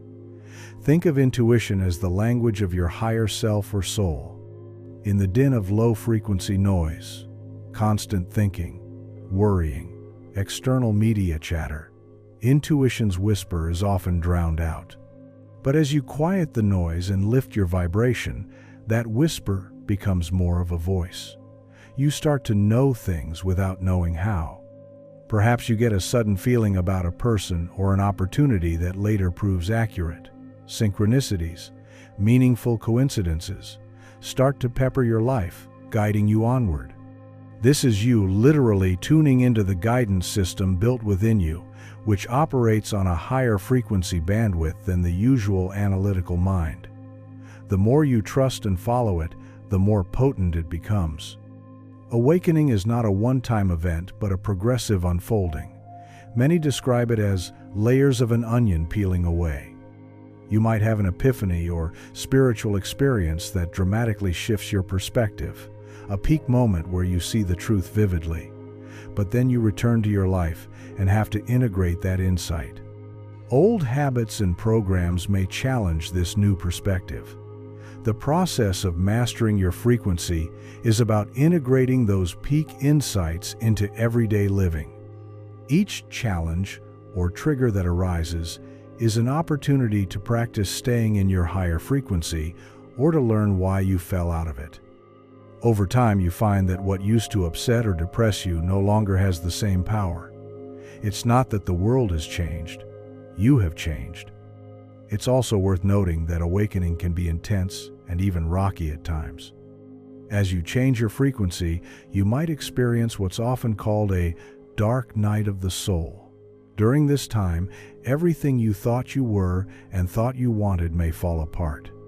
It can feel like a spiritual winter, bleak and cold, but underneath, the seeds of your new life are germinating. Remember that just before dawn, the night is darkest. If you persevere with patience and self-compassion, the dawn of a deeper awakening will inevitably arrive. You may confront the depths of your fears or feel lost as your old identity breaks down. But this is like the turbulence when a rocket is breaking through the atmosphere, challenging, but a sign that you are moving into a new realm. When you emerge from it, your frequency is higher and more stable. You may find you no longer resonate with certain people or activities that once filled your life. This is natural. As your energy shifts, you attract different experiences that match your new state. Mastering your frequency doesn't mean you become perfect or better than others. It means you become more authentically you, aligned with your highest potential. You realize that enlightenment is not about escaping humanity, but infusing the human experience with the light of your consciousness. In practical terms, this could mean you still engage with the world, work, relationships, creating, but you do so with a sense of purpose, grace, and balance that wasn't there before. You are less easily swayed by fear or manipulated by guilt. You begin to live from a place of trust in life, understanding that as you keep your frequency high, life tends to organize itself around you in more harmonious ways. Awakening as frequency mastery is empowerment at the deepest level. It means you take responsibility for the energy you bring into every moment, knowing that it not only shapes your reality, but also contributes to the collective field. You become a conscious co-creator rather than an unconscious participant. In the context of the Matrix, this makes you a disruptor of the status quo. You're no longer broadcasting the fear and dissonance the system relies on. Instead, you're broadcasting clarity, peace, and love, which interferes with the control signals of the Matrix. You become a beacon, a kind of lighthouse, naturally showing others, without even needing to preach, that another way of being is possible. As we move forward, we will delve into two distinct approaches people take in seeking freedom from the Matrix. What we might call the minimalistic path of letting go and the maximalistic path of conscious engagement. Both are ways of applying this frequency mastery in life, and each soul may be drawn to one or a blend of both. Understanding them will further equip you to navigate and ultimately transcend the Matrix on your own terms. Chapter 7. Paths Beyond the Matrix. Minimalism and Maximalism. As individuals awaken, they may find themselves drawn to different paths in their quest to break free of the matrix. Some feel the call to simplify, to strip away the non-essential and detach from the trappings of the system. Others feel the urge to embrace life in its fullness, to engage passionately and consciously with the world's offerings without being enslaved by them. We can think of these as two archetypal approaches, the minimalist path and the maximalist path. On the surface, they seem like opposites, one about less, the other about more. But both, when followed with awareness, can lead beyond the matrix's control. The minimalist path. Imagine a seeker who, seeing the falseness of the world, decides to step away from it. This person might reduce their possessions to a bare minimum, leave behind a high-powered career or toxic social circles, and seek a quieter, simpler life. Perhaps they move to a small cottage in the countryside, or a humble hermitage in the mountains, or they embark on travels with nothing but a backpack, living with only what truly serves them. They find that the less they own, the lighter and more peaceful they feel inside. The essence of this path is letting go. By shedding material excess, social obligations, and constant busyness, the seeker creates space in their environment, their schedule, and most importantly, their mind. In that space, truth has room to emerge. Without the constant noise of consumption and competition, one can hear the whisper of the soul more clearly. Throughout history, many sages and enlightened beings lived minimally. Monastics, hermits, yogis, in caves. They intentionally removed themselves from society's game because they recognized the game was rigged to distract and entangle. By owning little and wanting little, they became free of one of the Matrix's strongest chains, attachment. When you want nothing from the Matrix, it has little hold over you. You are not seduced by its promises because you found contentment in simplicity. A bowl of rice, a roof over your head, and the sky full of stars can be enough when your mind is unburdened and your spirit is rich. Minimalism is not just about physical possessions, it's also about mental and emotional clutter. On this path, one examines beliefs and habits and asks, is this truly mine or something I carry because of programming? They practice letting go of grudges, of unrealistic expectations, of the need to control everything. In doing so, they find a profound liberation. Life becomes lighter, and the present moment more vivid. Freed from the compulsion to always be doing or having more, the minimalist path offers a direct confrontation with being. In that state of pure being, one often finds the connection to the divine or the true self was there all along, just obscured by clutter. However, the minimalist path isn't about running away out of fear or hatred of the world. If pursued wisely, it's about love of truth. A genuine minimalist renounces out of a sense of having found something more precious than all the Matrix's baubles. They don't feel lack. In fact, they often describe feeling more abundance in a dewdrop on a leaf or a quiet morning meditation than they ever did in the frenzy of worldly pursuits. Their austerity is not emptiness, but a clearing that makes room for fullness of a different kind. Paradoxically, by having less, they feel they have more of what matters. More peace, more clarity, more authentic experiences. The maximalist path. Now imagine another seeker who, instead of stepping away, steps fully in, but with eyes open. This path is about engagement and mastery within the world. The maximalist says, if this is a dream or a play, I am going to explore it thoroughly, enjoy its artistry, and even learn to influence it. This seeker might pursue worldly success or creative expression, but with a difference. They do it consciously, as a means to self-discovery and service, not as blind ambition or ego-feeding. They aren't attached to the results in the same way a sleeping person would be. They treat it all as a grand experiment in manifestation and experience. For instance, one might remain in the busy centers of society as a conscious entrepreneur building ethical businesses, or as an artist infusing spiritual insight into music and art, or as a parent raising children with awakened awareness within the everyday world. On the maximalist path, one might embrace wealth or relationships or adventure, not to indulge mindlessly, but to see the divine in everything. This is akin to certain tantric philosophies where nothing is rejected, but everything is used as fuel for awakening.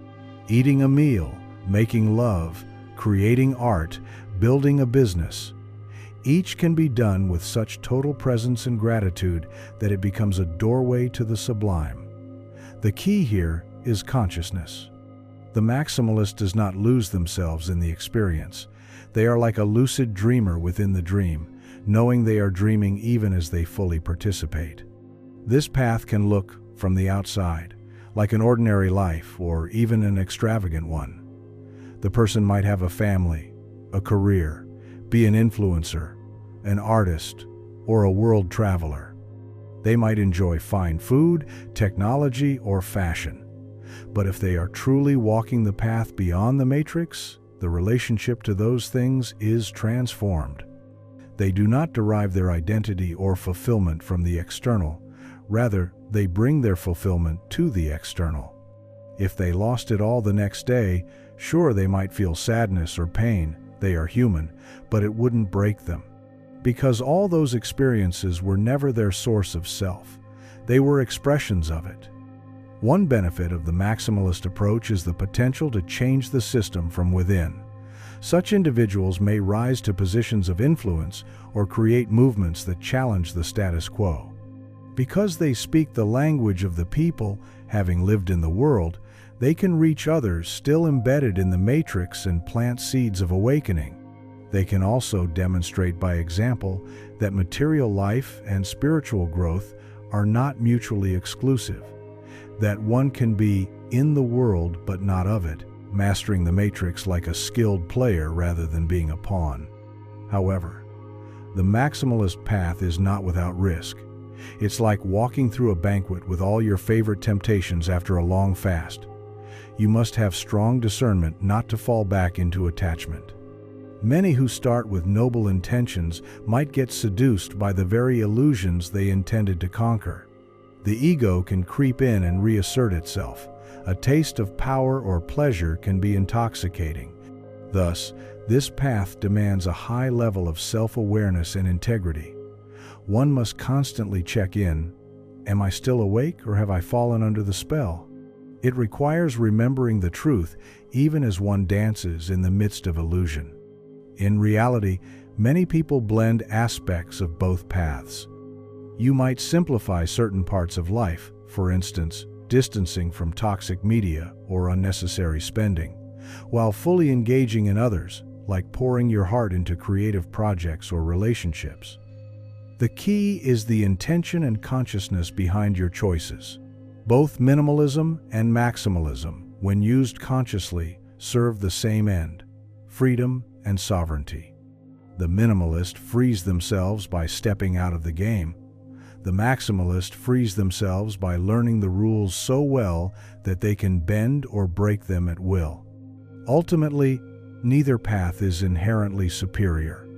What matters is what resonates with your soul. Some souls are weary of the noise and find solace in silence. That's their road to truth. Others are brimming with creative fire and need to express and engage. That's their road. One is the path of the sage on the mountaintop, the other, the enlightened warrior in the marketplace. Both have their wisdom and their challenges. And perhaps in the end, they meet at the same summit, having ascended from different sides of the mountain, greeting each other with the understanding that they were never truly separate in their goal. One example is the story of Siddhartha Gautama, who became the Buddha. He was born into extreme wealth and indulged in every comfort, then later renounced all worldly things and nearly starved himself seeking truth. Yet enlightenment came only when he abandoned both extreme indulgence and extreme asceticism and found a middle way. His life illustrates that while each path teaches valuable lessons, ultimately wisdom often lies in balance and authenticity rather than strict adherence to any single lifestyle. Knowing these paths exist is liberating. It means you have options. The Matrix would have you believe there is only its way, participate in the rat race, and consume as told. But here you see, you can opt out or play differently. You can craft a life that either minimizes entanglement or turns engagement into enlightenment. In both cases, you choose your relationship to the world rather than unconsciously letting the Matrix dictate it. That very act of choosing with awareness is you stepping into sovereignty, which brings us to perhaps the most crucial aspect of escaping the Matrix, consciously manifesting your reality and claiming your power. Chapter 8. Conscious Manifestation Beyond the Program. Awakening brings with it an astonishing realization. You are not just a piece on the chessboard of life. You are also the player. In truth, you are even the board and the game itself, from a higher perspective. The Matrix had you believe that you must accept reality as it's given, that you have little say in the script of your life. But as you awaken, you understand that reality is far more fluid and responsive than you were taught. Your consciousness isn't just observing reality, it's participating in creating it. This is the essence of conscious manifestation. The ability to intentionally shape your experience and environment by harnessing the power of mind, emotion, and spirit. While under the Matrix's spell, most people manifest by default, meaning their lives are shaped by their unconscious beliefs and the collective programming pumped into them. For example, if you deeply, but unconsciously, believe you are unworthy of love, perhaps due to childhood conditioning, you may manifest a series of unhappy relationships or push away good people without realizing why. Or if society's program says the economy is bad, jobs are scarce, and you internalize that fear, you might manifest the reality of struggling to find work or money, even if opportunities exist. In this way, the Matrix uses our creative power against us. It implants limiting beliefs and negative expectations, and we unwittingly use the very law of manifestation to reinforce those limitations in our lives. To manifest beyond the system's programming, the first step is what we have been doing, deprogramming those limiting beliefs.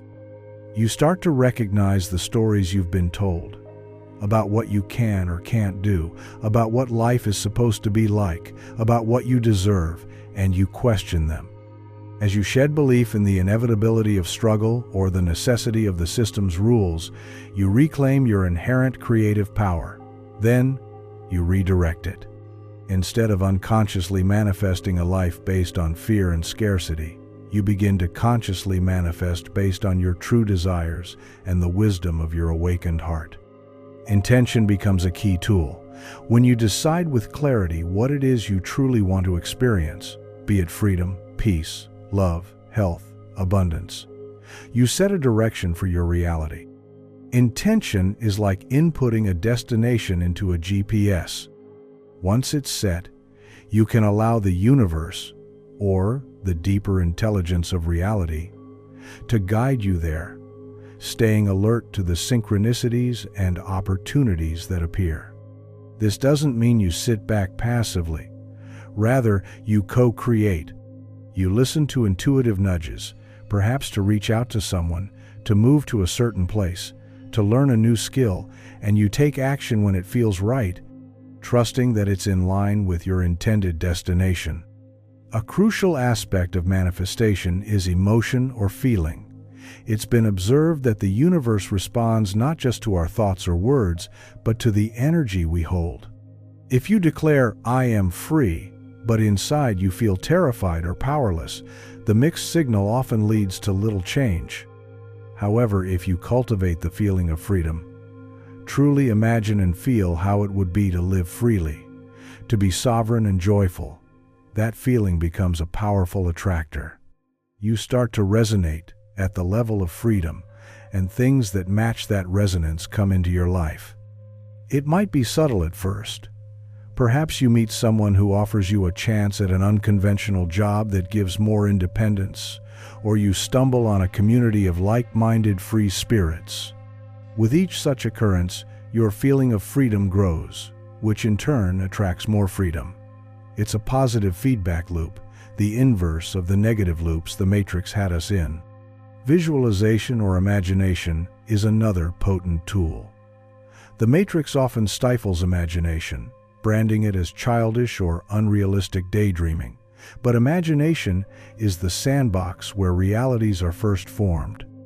Everything man-made in this world, from the chair you sit on to the device you're using, first existed as an idea, a vision in someone's mind. Likewise, you can use your mind's eye to envision the life you choose to create. This isn't mere fantasy escapism. Consider it training for reality.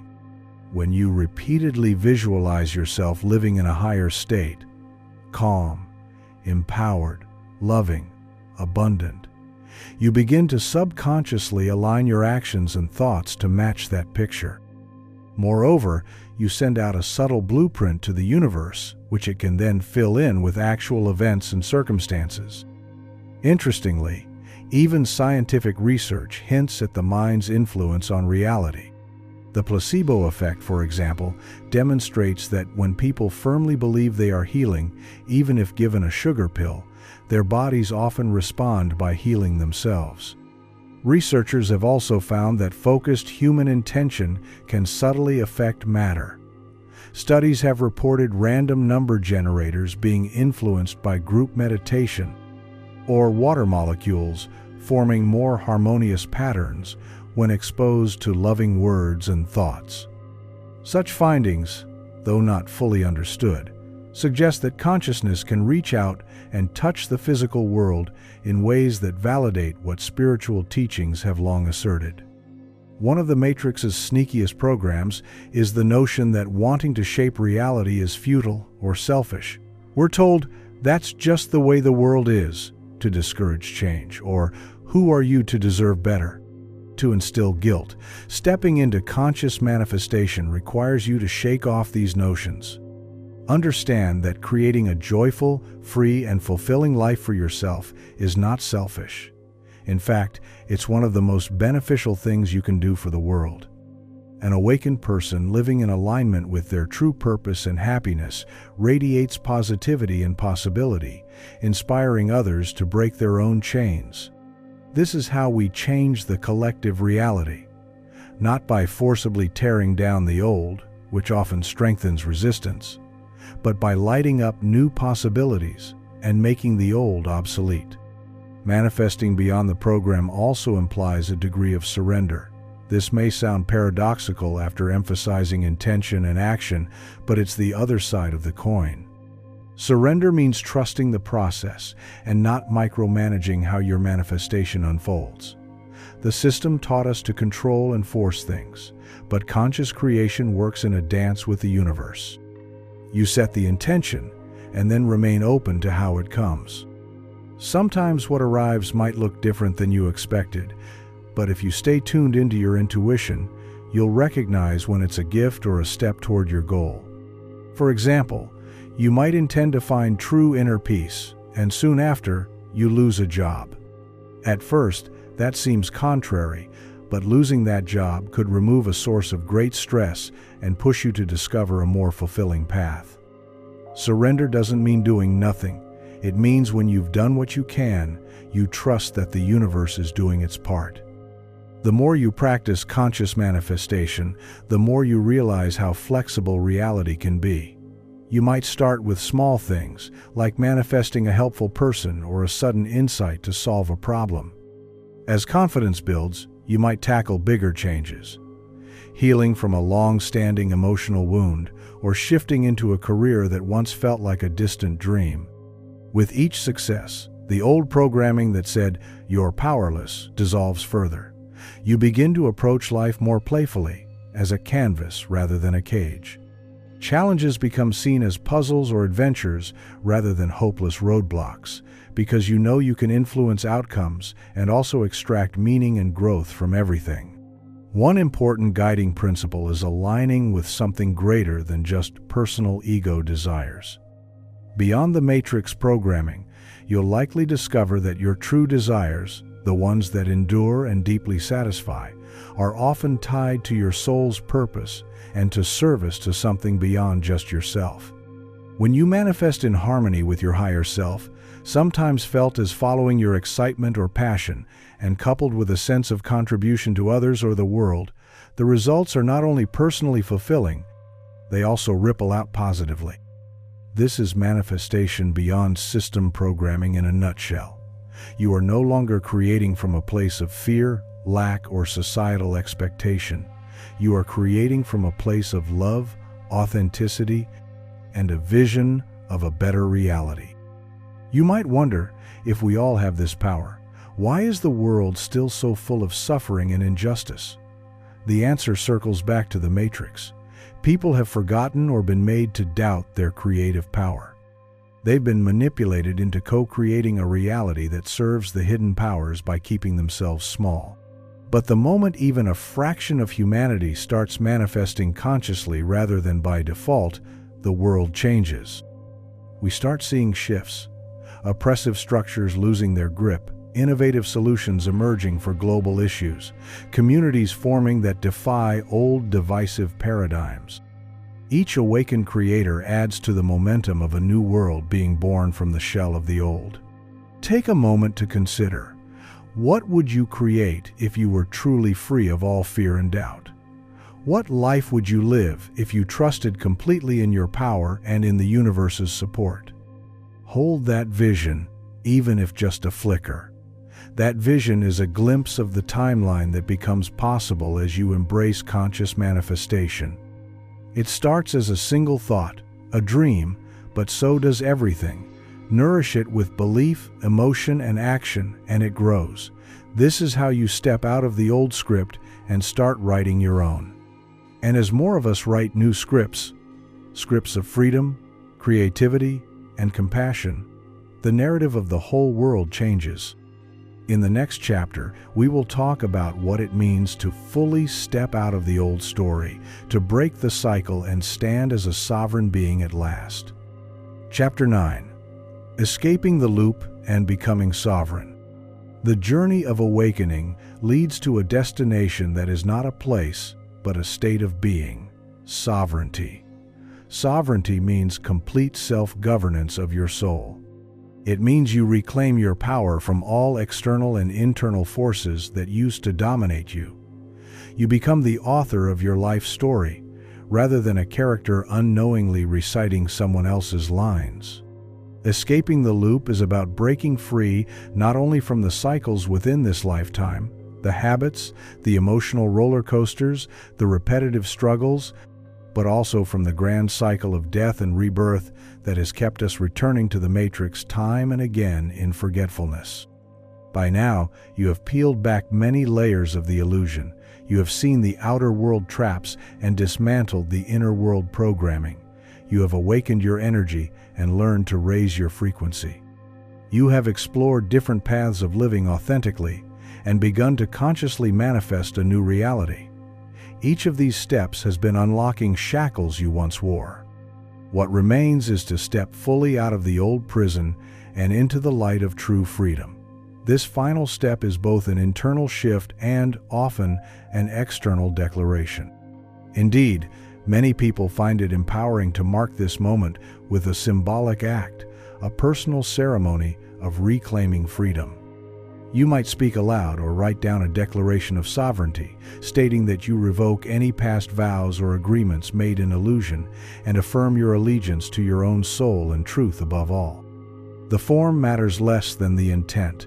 Such an act is a way of telling your subconscious mind and the universe that you are, from here forward, claiming ownership of your life. Escaping the loop of the Matrix means that you cease to be entangled in its games. This doesn't necessarily mean you vanish from the world, unless one reaches a point of physical ascension or a conscious exit beyond return. Rather, it means that while you live here, you live on your own terms and remain awake. You don't get pulled back into the unconscious herd mentality. The daily loop of wake, work, consume, sleep no longer defines you. Maybe you still work or consume, but you do so consciously and in balance, not as an automaton. You break any personal loops of suffering. Patterns like always choosing the wrong partners, or sabotaging yourself, or getting stuck in addictions. Those loops often dissolve when the root programming and energy behind them is healed, which you've been doing. On a spiritual level, many believe that escaping the loop means this might be your last necessary incarnation in the matrix as we know it. When a soul becomes fully sovereign, it is said they are no longer compelled to return to the cycle of reincarnation in a trapped state. If they do return, it is by choice and with awareness, perhaps to help others, not out of karma or compulsion. In various traditions, this is known as achieving liberation, enlightenment, or ascension. It's the breaking of the wheel of samsara, the cycle of birth and death, as described in Eastern philosophies, or the resurrection into eternal life in mystical Christian terms, or the achievement of the rainbow body in some esoteric teachings. Different words, one essence. The soul is free.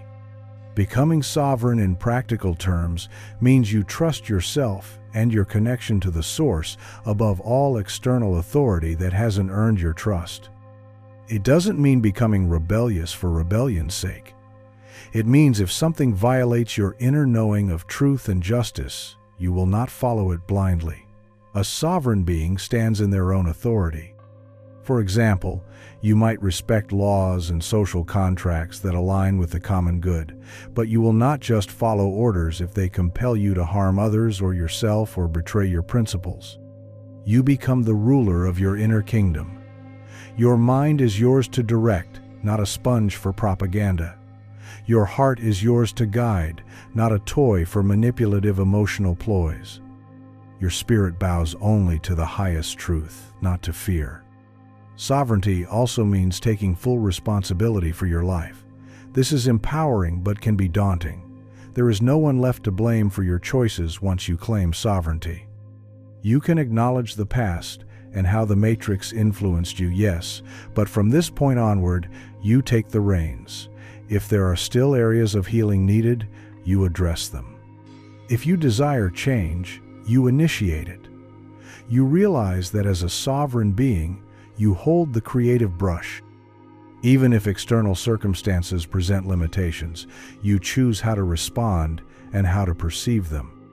This self-responsibility is not heavy when you truly embrace it. It's exhilarating because it means your life is yours. You no longer wait for permission or saving. You act, you create, you become the solution you once sought externally. A beautiful aspect of sovereignty is that truly sovereign beings naturally respect the sovereignty of others. The matrix thrives by pitting people against each other, violating each other's boundaries, imposing will by force or deceit. In contrast, an awakened sovereign sees each soul as a fellow sovereign by birthright, even if that soul hasn't realized it yet. Thus, you practice compassion and non-violation. You don't seek to control others, just as you don't allow others to control you. You become an agent of freedom in the world, a living example of what it means to be free and whole. Your very presence can silently encourage others to question their servitude and recognize their own power. Escaping the loop may come with tough decisions. You might change your lifestyle in significant ways. You might distance yourself from certain relationships that only functioned when you were not in your power. You might leave a career that was fundamentally at odds with your soul's purpose. These changes can be scary, but liberating. Be aware that the system may not want to let you go without a struggle. It might manifest as people around you questioning, mocking, or pressuring you to return to normal or sudden setbacks that tempt you to fall back into old habits. Recognize these for what they are: remnants of the old program testing your resolve. Meet them with patience and firmness, knowing the matrix is losing its hold on you. With each challenge overcome, you declare with your actions, "I am no longer your captive." In time, even these attempts to pull you back will cease, as the system comes to accept that you have moved beyond its reach. Remember, sovereignty doesn't require perfection or omnipotence. It's about alignment. When you align with your true self and the higher laws of existence, such as love, truth, and creativity, Life supports you in unexpected ways. It's as if the universe says, "You finally trust yourself and me, now let's truly dance." New doors open where old ones close, and you find that what you let go of was making space for something far greater. At this stage, you may also find that guidance and connection to the greater cosmos intensifies. Many sovereign souls report feeling strong intuition or even communication with higher aspects of themselves, higher self, spirit guides, divine consciousness, etc. No longer blocked by the static of the matrix, you can tune into divine wisdom more directly. This doesn't mean you hear voices or have hallucinations. Often it's subtle knowing, or clear dreams, or uncanny inspiration. It's as though, by claiming your throne, you've been invited to the council of the cosmos, able to converse and co-create with the source and the universe more intimately. In escaping the loop, it's important to emphasize that this is not an escape of cowardice or avoidance. It's not about running away from life. It's about stepping out of an unnatural repetition into the true flow of life. Life beyond the matrix isn't an eternal vacation where nothing ever challenges you. Rather, it can be a rich adventure where challenges are met with awareness and creativity, not suffering and ignorance. You might still face difficulties, illness, loss, etc., as part of physical existence, but you face them as a conscious being, extracting growth and meaning rather than feeling like a victim. Now, as a sovereign soul, consider what it means for the matrix itself. Every person who frees themselves is one less battery fueling the system, one less mind reinforcing the consensus illusion. Moreover, each free being is like a beacon that weakens the overall spell on humanity. If enough individuals awaken and declare their spiritual sovereignty, the matrix's control grid will falter. We are, in a sense, in a process of collective awakening. Perhaps that is why you are here, drawn to these words, adding your light to the dawn that is coming. Sovereignty is contagious in the best way. When people witness others living fearlessly and authentically, it stirs their own soul's longing for freedom. As this chapter of your life closes and a new one opens, stand tall in your sovereignty. Feel the profound gratitude for having come this far. You are escaping the loop day by day, moment by moment, choice by choice. You are no longer a prisoner of fate. You are a conscious creator writing destiny with each thought and action. The matrix may still exist around you for now, but to you, it is now largely a backdrop, not a cage. You see its wires and mirrors, and they no longer command you. You walk the earth as a free soul, a sovereign being. In this freedom, ironically, you discover the true interconnectedness of all things. Because only when free can you love without fear, can you connect without agenda, can you truly be present with others. Take a deep breath and acknowledge this victory. Escaping the loop isn't one dramatic leap, but a series of liberating steps, and you have taken them. You have remembered who you are, not a pawn, but a spark of the divine, endowed with the birthright of freedom. With this realization, the matrix of life loses its power over you. The fake reality dissolves like a mirage, revealing the boundless landscape of truth. In that truth, you stand sovereign and whole, ready to live consciously, love fully, and if you ever leave this world, to do so knowingly and peacefully, bound no more by unwritten contracts or fear. We have traversed a long road together in these chapters.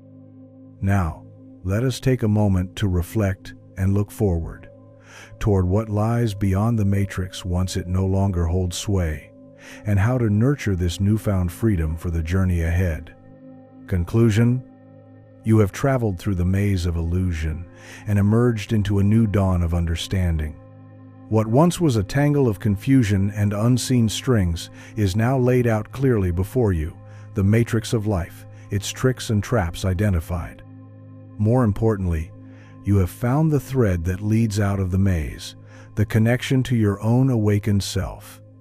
If your mind feels expanded, it is because you have stretched beyond the confines that once held it.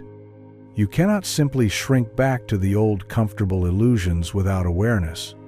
The truth, once known, leaves an indelible mark. Take a moment to reflect on how far you've come on this journey.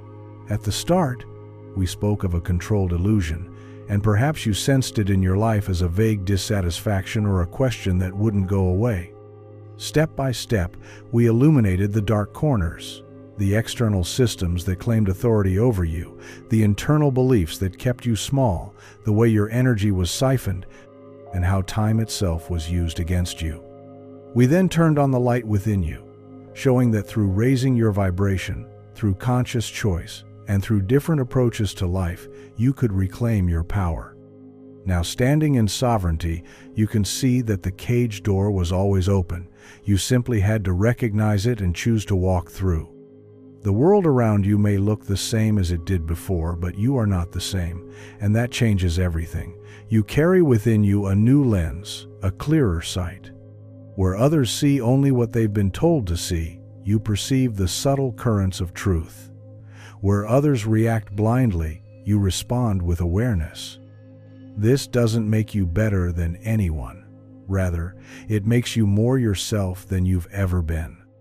And your true self is a being of remarkable wisdom, love, and creativity, far more than the roles and labels the Matrix assigned.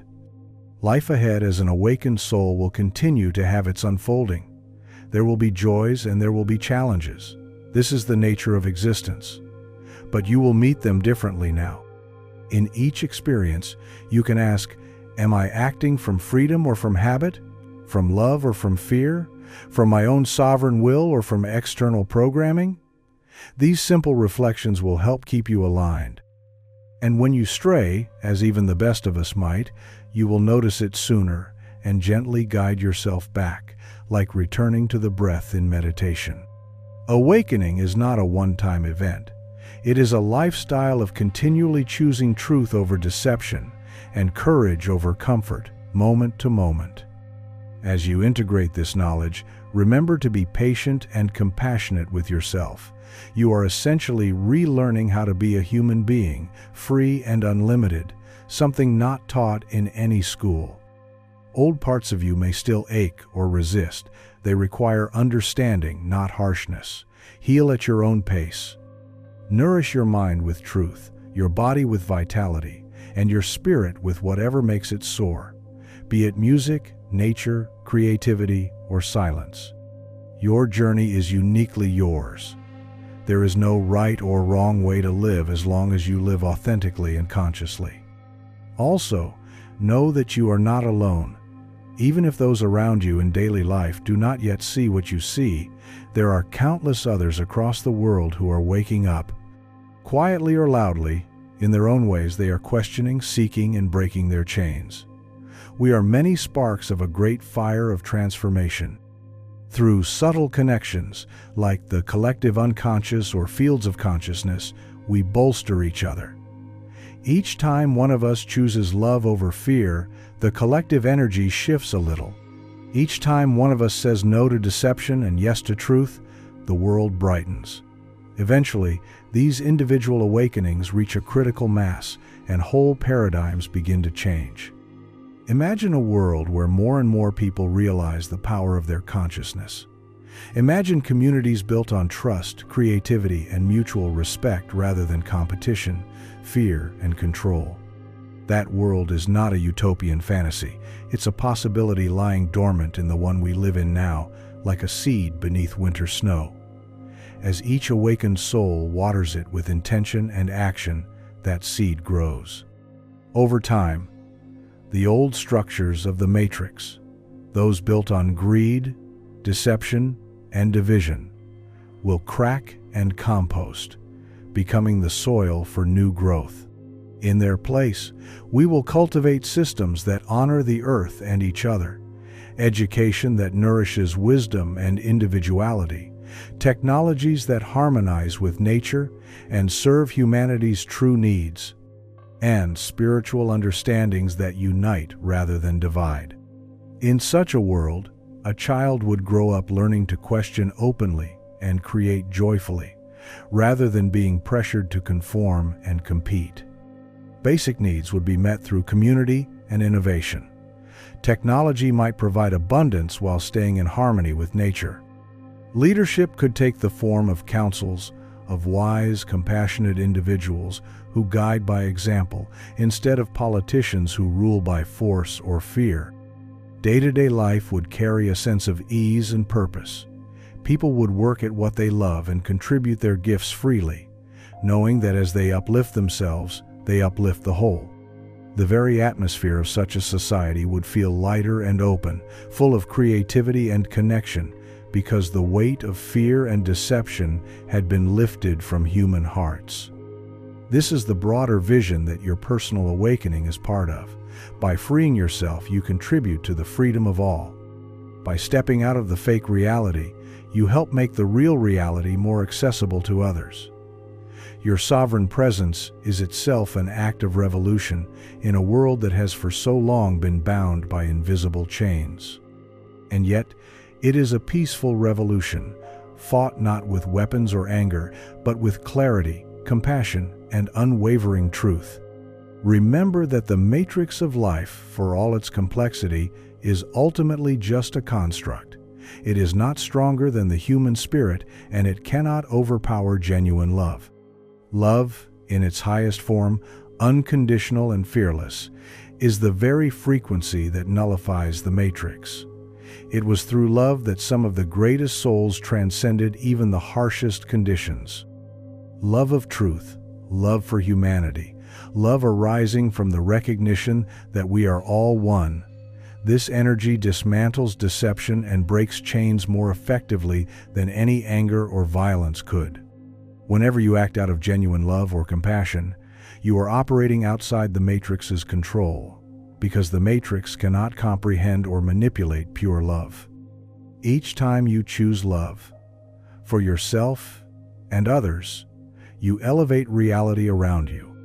The moment you truly see the illusion for what it is, when you spot the puppet strings, the puppeteer's magic trick fails to impress. You may still live in this world, but you do so as a free being, and that makes all the difference. Take a deep breath.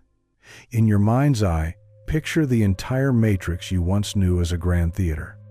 You have been an actor on its stage, dressed in the costume of the identity the world gave you, speaking lines you were taught.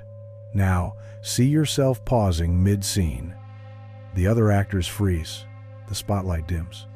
In that moment of stillness, you make a choice. With calm confidence, you step out of character and walk toward the edge of the stage. As you go, you remove that heavy costume, each piece falling away, representing fear, false belief, imposed roles. You slip behind the curtain. Backstage, you finally glimpse the machinery of the illusion, ropes that move scenery, lights that created false day and night, speakers that mimicked authoritative voices.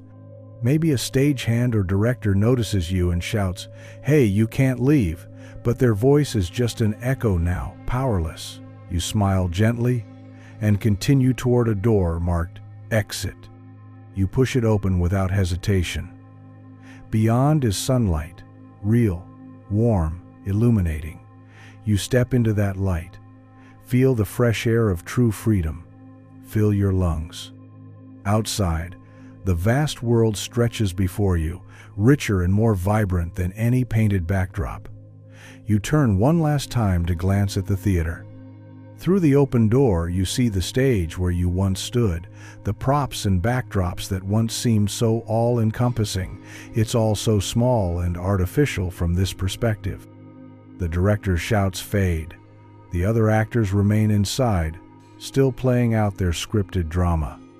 Facing forward again, you set off into the open world. The grass is alive under your feet. The sky above is limitless. You carry no chains, wear no mask. You walk as a free and sovereign being into the new day, ready to explore life in its truth and wholeness. Thank you for accompanying this journey. May these words continue to resonate in you, activating your own wisdom whenever you need it. You are a sovereign, luminous being, and the reality you now choose to create is bound only by the limits of your imagination and love. Step forward with confidence.